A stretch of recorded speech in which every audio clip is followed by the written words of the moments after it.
Hi! మళ్ళీ ఇంకొక ఉత్కంఠమైన match జరిగిందండి. అది కూడా టేబుల్ టాపర్‌లో జరిగింది. ఏదైతే కేకేఆర్ అలానే రాజస్థాన్ రాయల్స్ టేబుల్ టాప్‌లో 2లో ఉన్నాయో, ఆ రెండిటి మధ్య మ్యాచ్ అయితే చాలా ఉత్కంఠభరితంగా జరిగింది. ఎందుకంటే ఫస్ట్ బ్యాటింగ్ చేసి 223 పరుగులు చేసిన కేకేఆర్ అయితే మ్యాచ్ అయితే ఓడిపోయింది. 2 వికెట్ల తేడాతో అయితే మ్యాచ్ ఓడిపోయింది. రాజస్థాన్ రాయల్స్ అయితే 2 వికెట్ల తేడాతో గెలిచింది. దీనిలో జాస్ బట్లర్ అయితే 100 తోటి అయితే మంచి నాకాడి మ్యాచ్‌ని అయితే ఫినిష్ చేశాడు.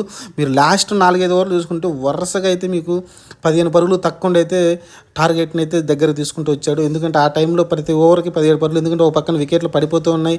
అతనికి ఎవరు సహకారం అందించాల. మిడిల్ ఆర్డర్లో ఒకే ఒక బ్యాట్స్మెన్ రియాన్ పరాగ్ ఒక్కడే సహకారం అందించాడు. అంతమించి వేరే బ్యాట్స్మెన్ ఎవరు కూడా మధ్య లాస్ట్లో పోవెల్ కొంచెం సహకారం అందించాడు. అంతమించి ఎవరు ఏ బ్యాట్స్మెన్ కూడా అయితే అతని సహకారం అందించలేదు. వీళ్ళిద్దరు సహకారంతో అయితే వాళ్ళు కూడా ఏదో 50లు చేయలేదు, జస్ట్ 30లు 20లు చేశారు తప్ప పెద్ద స్కోర్లు అయితే చేయలేదు. కానీ వాళ్ళిద్దరు సహకారంతో అయితే మ్యాచ్ని అయితే ఫినిష్ చేశాడు. అతను ఆడిన లాస్ట్ 3 ఓవర్లు